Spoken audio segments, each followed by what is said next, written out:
Hola, ¿qué tal? Os traemos hoy una de las reformas que se han producido en las últimas jornadas, de especial calado y muy reivindicada. No es otra que la reforma del colectivo de empleados de hogar. El Gobierno ha aprobado el Real Decreto Ley 16-2022, de 6 de septiembre, de mejora de las condiciones de los empleados de hogar, un colectivo que venía reivindicando desde tiempo atrás una reforma que igualara sus condiciones laborales y de seguridad social a los restantes colectivos de trabajadores. La reforma toca especialmente los aspectos relativos a la mejora de la contratación, la extinción de la relación laboral, cotización, beneficios en la cotización, desempleo y la cobertura por parte del Fondo de Garantía Salarial. Vamos a hablar de uno de los aspectos más relevantes de esta reforma de los trabajadores del empleo del hogar. Estamos hablando de las mejoras de la contratación de estos colectivos a fin de equiparar las condiciones contractuales de los empleados de hogar al resto de los trabajadores. Su contrato de trabajo se presume indefinido y a jornada completa en defecto de pacto por escrito, y se regula el derecho a recibir información sobre los elementos esenciales del contrato y las principales condiciones de ejecución de la prestación laboral si los mismos no figuran en el contrato formalizado por escrito.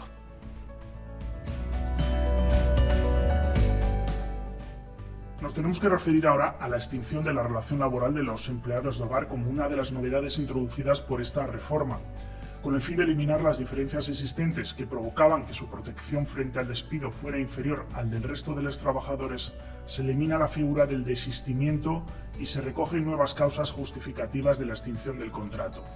A partir del 9 de septiembre del 2022, la relación laboral de los empleados de hogar puede extinguirse por las causas generales establecidas, aplicándose la normativa laboral común. En particular, estamos hablando del artículo 49.1 del Estatuto de los Trabajadores, salvo en lo que resulte incompatible.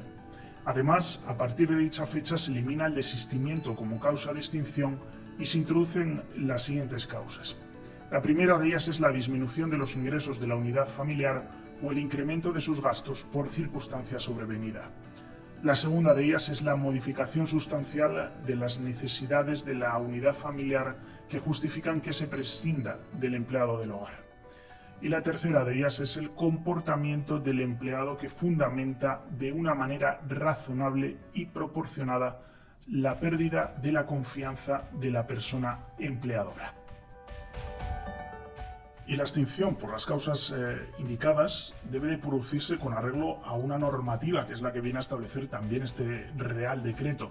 En concreto, la decisión de la extinción del contrato debe de comunicarse por escrito, debiendo de constar de un modo claro e inequívoco la voluntad del empleador de dar por finalizada la relación laboral y la causa de la extinción. Simultáneamente a la comunicación de la extinción, el empleador debe de poner a disposición del trabajador una indemnización equivalente a 12 días de salario por año de servicio con un límite de 6 mensualidades. Si la prestación de los servicios fuera superior a un año, el empleador debe de conceder un plazo mínimo de preaviso de 20 días desde que se comunique al empleado la decisión de la extinción. En los demás supuestos, el preaviso es de 7 días. Durante el preaviso, la persona que preste servicios a jornada completa tiene derecho, sin pérdida de salario, a una licencia de 6 horas semanales con el fin de buscar un nuevo empleo. La persona empleadora puede sustituir el preaviso por una indemnización equivalente a los salarios de dicho periodo. De incumplirse los requisitos relativos a la forma escrita de la comunicación de la extinción o la puesta a disposición de la indemnización, se presume que el empleador opta por la aplicación del régimen extintivo del despido regulado en la normativa laboral común que viene establecida, por tanto, en el Estatuto de los Trabajadores. Esta presunción no resulta aplicable por la no concesión del preaviso o el error excusable en el cálculo de la indemnización, sin perjuicio de la obligación del empleador de abonar los salarios correspondientes a dicho periodo o al pago de la indemnización en la cuantía correcta. Y por último, respecto al empleado interno, la decisión extintiva no puede llevarse a cabo entre las 5 de la tarde y las 8 de la mañana del día siguiente, salvo que la extinción del contrato esté motivada por falta muy grave a los deberes de lealtad y confianza.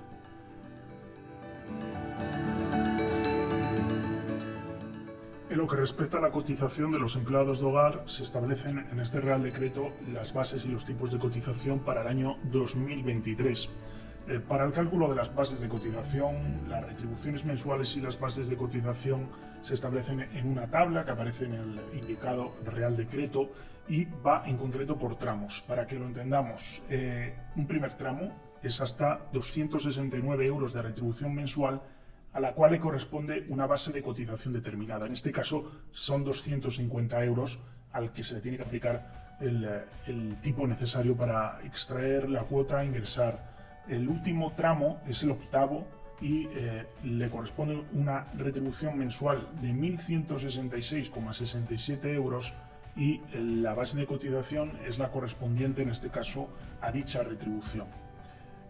Los intervalos de retribuciones y las bases de cotización que aparecen en la indicada tabla se tienen que actualizar en la misma proporción en que lo haga el salario mínimo interprofesional para el año 2023.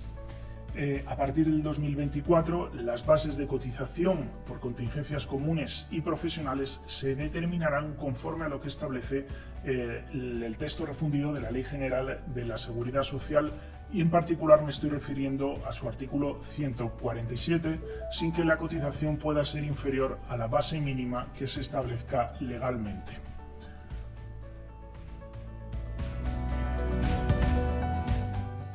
Y vamos allá con los beneficios en la cotización de los empleados de hogar. Se introducen en esta reforma reducciones y bonificaciones en la cotización de los empleados de hogar y se les aplican deducciones ya existentes. Concretamente, a partir del 1 de octubre del 2022, la reducción del 20% en la aportación empresarial por contingencias comunes a los empleadores que tengan contratada o contraten a un empleado de hogar y le den de alta en el sistema especial para empleados de hogar del régimen general de la Seguridad Social y del 80% en las aportaciones empresariales por desempleo y fondo de garantía salarial. A partir del 1 de abril del 2023 y como alternativa a lo anterior, se establece una bonificación del 45 o del 30% en la aportación empresarial por contingencias comunes del Sistema Especial para Empleados de Hogar del Régimen General de la Seguridad Social cuando cumplan los requisitos de patrimonio y o renta de la unidad familiar o de convivencia de la persona empleadora que se fijen reglamentariamente. Solo se aplica respecto de una empleada de hogar de alta por cada empleador. El Servicio Público de Empleo Estatal debe controlar los requisitos y condiciones de estas bonificaciones y la Inspección de Trabajo y Seguridad Social vigilar su cumplimiento. Las bonificaciones por la contratación de cuidadores en familias numerosas que se estén aplicando el 1 de abril del 2023 serán incompatibles con las anteriores si bien mantienen su vigencia hasta la fecha de efectos de la baja de los cuidadores que den derecho a las mismas en el régimen general de la Seguridad Social. Es importante matizar que desde el 9 de septiembre del 2022 dejan de excluirse y pueden aplicarse a los empleados de hogar determinadas deducciones en la cotización como son incentivos a la contratación de personas con discapacidad, bonificaciones de cuotas a la seguridad social de los contratos de interinidad que se celebren con personas desempleadas para sustituir a trabajadores durante los periodos de descanso por maternidad, adopción y acogimiento, y las bonificaciones de cuotas de seguridad social para los trabajadores en periodo de descanso por maternidad, adopción, acogimiento, riesgo durante el embarazo, riesgo durante la lactancia natural o suspensión por paternidad. Bueno, y vamos a hablar ahora de una de las mayores reivindicaciones de este colectivo desde mucho tiempo atrás y que este Real Decreto Ley ha venido al fin a establecer para este colectivo. Hasta ahora era uno de los elementos que establecían una gran desigualdad en relación a otros colectivos y no es otra cosa que el desempleo, es decir, el derecho a percibir una prestación por desempleo cuando se produzca la extinción de la relación laboral de los empleados de hogar. La prestación por desempleo, por tanto, pasa a formar parte de la acción protectora del Sistema Especial de Empleados de Hogar, siendo, por tanto, desde el 1 de octubre del 2022 obligatoria su cotización. Se encuentra en situación de legal de desempleo el empleado de hogar al que se le extinga el contrato de trabajo, además de por las causas previstas en la normativa laboral común, en concreto del artículo 49.1 del Estatuto de los Trabajadores, por alguna de las causas que voy a pasar a definir a continuación. En la primera de ellas, la disminución de los ingresos de la unidad familiar o el aumento de sus gastos por causa sobrevenida. En segundo lugar, la modificación sustancial de las necesidades de la unidad familiar que justifican poder prescindir del empleado de hogar. Y en tercer lugar, la pérdida de confianza del empleador fundamentada de manera razonable y proporcionada en el comportamiento del empleado del hogar. A partir del 1 de octubre del 2022 es por tanto obligatorio cotizar por la prestación por desempleo para los empleados de hogar. Las bases de cotización para desempleo son las correspondientes a las contingencias de accidentes de trabajo y enfermedades profesionales, y el tipo de cotización aplicable entre el 1 de octubre del 2022 y el 31 de diciembre del 2022 es del 6,05%. De este porcentaje, el 5% corresponde al empleador y el 1,05% corresponde al empleado. A partir del 2023 se aplican los tipos de cotización y su distribución que se establezca en la correspondiente Ley de Presupuestos Generales del Estado.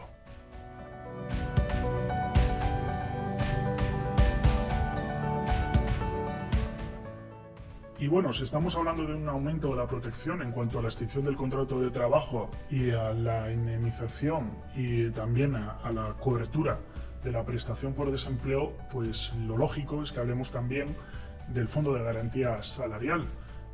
Y así es, porque se incluye en el ámbito subjetivo del Fondo de Garantía Salarial al colectivo de empleados de hogar en caso de insolvencia del empleador y se establecen las bases y el tipo de cotización aplicable desde el 1 de octubre del 2022 hasta el 31 de diciembre del 2022. A partir del 9 de septiembre del 2022, además de la indemnización que proceda por despido o extinción del contrato, el FOGASA responde respecto de los empleados de hogar de aquellas derivadas de la extinción por disminución de ingresos o incremento de gastos de la unidad familiar, modificación sustancial de las necesidades de la unidad familiar o pérdida de confianza. En estos últimos casos, el límite de la indemnización es de 6 mensualidades sin que el salario diario, base del cálculo, pueda exceder del doble del salario mínimo interprofesional, incluyendo la parte proporcional de las pagas extraordinarias. Su cuantía se calcula a razón de 12 días de salario por año de servicio, prorrateándose por meses los periodos inferiores a un año. Las bases de cotización para las aportaciones al FOGASA son las correspondientes a las contingencias de accidentes de trabajo y enfermedades profesionales, y el tipo de cotización que hay que aplicar a esa base será entre el 1 de octubre del 2022 y el 31 de diciembre del mismo año del 0,2% a cargo exclusivo del empleador. ¿Y qué pasa a partir del 1 de enero del 2023? Pues que será la Ley de Presupuestos Generales del Estado quien deba establecer los tipos de cotización y su distribución. Bueno, pues hemos llegado ya al final de este vídeo. Creo que es importante destacar lo necesario de esta reforma. Este colectivo venía desde tiempo muy atrás reivindicando determinados derechos que estaban realmente justificado conquistar, como por ejemplo la prestación por desempleo a la extinción del contrato de trabajo. No había ningún elemento que realmente hiciera necesario esa discriminación con la mayor parte de los colectivos que sí tienen derecho, y sí tenían derecho, mejor dicho, a esa prestación por desempleo. Por tanto, bienvenido sea la conquista de derechos para este colectivo y, en fin, seguimos trabajando. Sabes que puedes mantenerte informado en nuestro canal de YouTube de todas las novedades que vayamos publicando, por tanto puedes suscribirte a él y también seguirnos en redes sociales, ya sea en Instagram o en Facebook. Y por supuesto, también en nuestra página web formacionlegal.es, donde vamos publicando periódicamente todas las novedades que vayan aconteciendo en relación a la oposición. Pues nada más, gracias por estar ahí, un saludo.